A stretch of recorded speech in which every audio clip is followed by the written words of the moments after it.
آج ہم ایسیفائل 125 سیرپ اس کے بارے میں تفصیلاً گفتگو کریں گے۔ سب سے پہلے اس کا جنیرک فارمولہ دیکھ لیتے ہیں۔ ایسیفائلین پائپرازین اس کا جنیرک فارمولہ ہے اور یہ 125 ملی گرام میں اس میں شامل کی گئی ہے۔ ہر 5 ایم ایل یا ایک چائے والے چمچ میں اس کی مقدار 125 ملی گرام ہے۔ اب ہم فوائد کے بارے میں بات کرتے ہیں۔ ایسیفائلین پائپرازین تھیوفائلین کا ڈیریویٹو ہے۔ تھیوفائلین ایک برونکو ڈائلیٹر ہے۔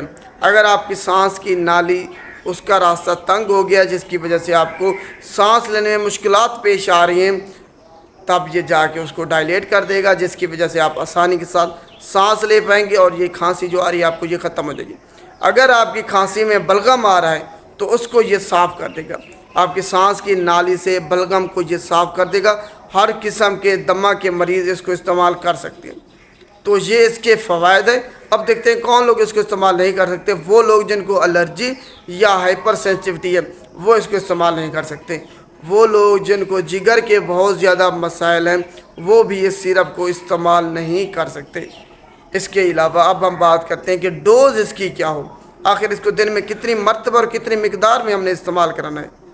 بالغ افراد کے لیے ڈوز یہ ہے 3 سے 5 چائے والے چمچ دن میں 3 سے 4 مرتبہ استعمال کر سکتے ہیں۔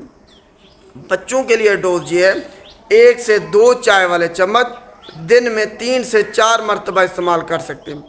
اور انفینٹس جو ہے جن کی عمر 4 مہینے سے لے کے 12 مہینے تک ہے ان کے لیے ڈوز یہ ہے کہ وہ 1/4 چائے والا چمچ دن میں 3 سے 4 مرتبہ استعمال کر سکتے ہیں۔ تو یہ اس کی ڈوز ہے۔ آخر میں ہم اس کے مضر صحت اثرات ایڈورس ڈرگ ریئیکشن کے بارے میں بات کرتے ہیں۔ اس سے آپ کو غنودگی آ سکتی ہے۔